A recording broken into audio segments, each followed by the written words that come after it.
artists. If there's a song, maybe you've never heard our guests and the music they do, we want to be able to play at least one song that you said, hey, if you had 5 minutes, check this out, because this is my band and this is what I do. So for you, Jonah, what would be the song that would be the quintessential song we should play for people who want to check out what you guys do?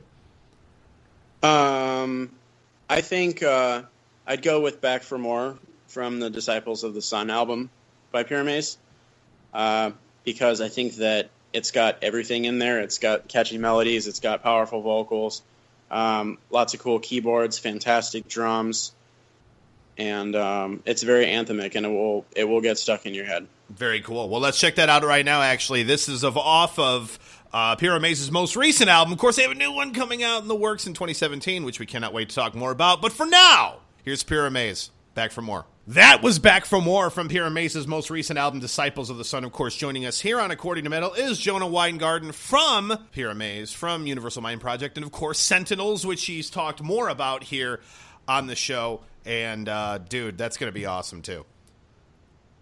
Oh, yeah, we're pretty excited, man. And we've asked this question maybe, the last 5 or 6 interviews. And we've gotten answers, Jonah, anywhere from Wu-Tang to the Andrews Sisters.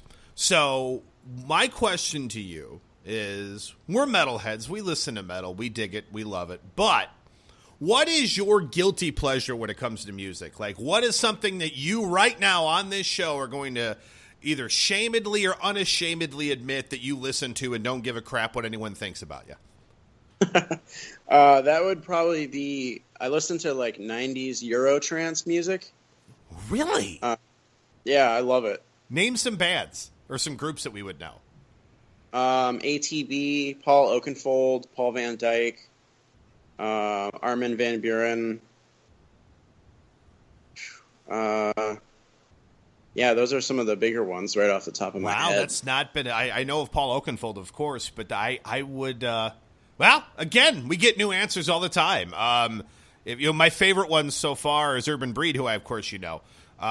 He mentioned that the Andrews Sisters were his favorite guilty pleasure, and it's like, actually, hey, fun fact: Urban was here a couple months ago. Yeah, staying with me for 9 days in my house, and we listened to a lot of Andrews Sisters. See, so he wasn't lying.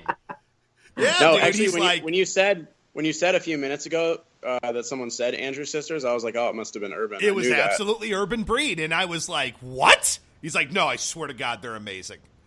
And he loves.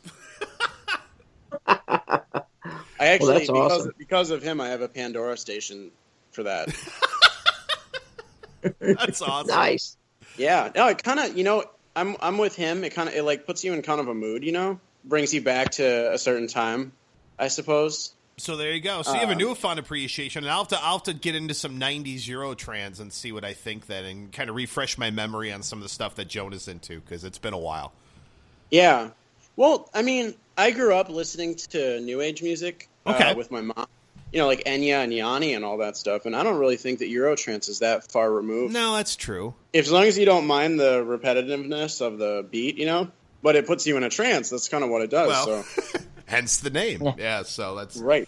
Very cool. Wow, that's good to know, man. Well, I appreciate that. Thanks for sharing that with us. Jonah, a question that I like to ask. Now, one of the reasons, actually the primary reason that Jason and I decided to launch this show, which was a few years kind of in the making of developing the ideas for it, was we love to feature and highlight bands that, especially in today's music industry, that, as you know, there's an ocean of bands out there. And for any one of them to, crack the surface a little bit just to be heard is very, very difficult. So we always like to ask the question of, who have you heard out there? Who have you seen or heard or whatnot that is a band that's extremely talented that you think needs to be heard? There was a band, they're not around anymore, but they were in Australia around Sydney, and it was a melodic death metal band called Infernal Method. And I think they still have a MySpace page where you can hear their music. But it's really awesome, fantastic stuff. They were really good musicians, awesome guitars and everything like that.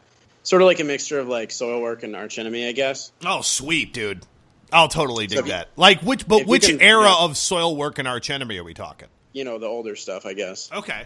But melodic death metal is my favorite genre of metal, and it's too bad that they put out one album, and it's just too bad that a lot of people have never even heard of it, because it's so good, and it's just sort of like a little ripple in time, I guess, because they made this great album, and then I think they broke up sometime after that. And then that's it, It's like if a tree falls in the forest type situation. Yeah, that sucks too, because I think I'll never forget. And we just talked about this on there when we reviewed Battles. But my first introduction to melodic death metal was actually Horacle from In Flames, and I was just blown away at just how different it was than anything I ever heard before. So to me, that's one of my favorite genres in metal as well. So I will absolutely check that out, dude, for sure. Awesome. Yeah. That older In Flames stuff is just untouchable. It's unbelievable. And now that you hear what they're doing now, it's so disappointing. It's a completely different band. And, yeah. It's not necessarily my cup of tea. And, obviously people out there are into it and awesome. That's great. But to me, I remember being in high school, and no matter where I went, no matter what friend's car I was in, I had my copy of the Jester Race and Horacle and Colony in my hands. I literally just carried them everywhere like a purse. And so that way, no matter what situation I was in, I could be listening to it. It was like your emergency kit. Yeah. Yeah, I clutched them, to my chest. Oh, Jonah, you're my man, dude. It was a treasure, truly. Yeah, no, that's absolutely that's what it is for me as well. I mean, that was absolutely my stuff. So like bands like the Duskfall, if you've heard of them. I mean, you talk about they're awesome and no one knows who they are. The Duskfall are great. I just got their most recent CD. Yeah. They just make great stuff, and everyone's like, "Oh, I've never heard of those guys." It's like, dude, are you kidding me? But yeah, I will absolutely check those guys out, Jonah. We always recommend that people do. Especially check out what our guests are saying. But gotta ask you, Jonah, are we looking at 2017 for Sentinels, or realistically, is there a release date or a time you were thinking of that realistically we can expect this to be out, or is it going to still be a bit? Hopefully summer or late summer or something like that. I mean, we want to get something for people to listen to sooner than that, ideally. Well, I'll tell you what, when you do that, or when you are, a couple of weeks or month or whatever prior to the release of the album, we'd love to have you, Matt, whoever you want to have back on the show to discuss it a little bit further. We'd love to kind of know more of the collaboration pieces of how certain tracks came to be. I think that'd be really, really cool to kind of get some behind the scenes on that. So we'd love to have you back to discuss that. Yeah, absolutely. Maybe in the springtime or something. Cool. And then, so for those listening, obviously, you want to keep up with what Jonah's doing. You want to kind of plug some social media or ways that people can kind of contact you and kind of follow what's going on with Sentinels and Pyramaze's new album, et cetera, et cetera. What should they do? Follow Pyramaze on Facebook. Follow Sentinels on Facebook. I have my own fan page. I have my own website, which is just JonahWeingarten.com. I have tons of highlights of my work that I do. Video game soundtracks I've done, trailer music, all kinds of stuff like that too. Sweet. There's there's so much social media pages and things that I have to keep track of.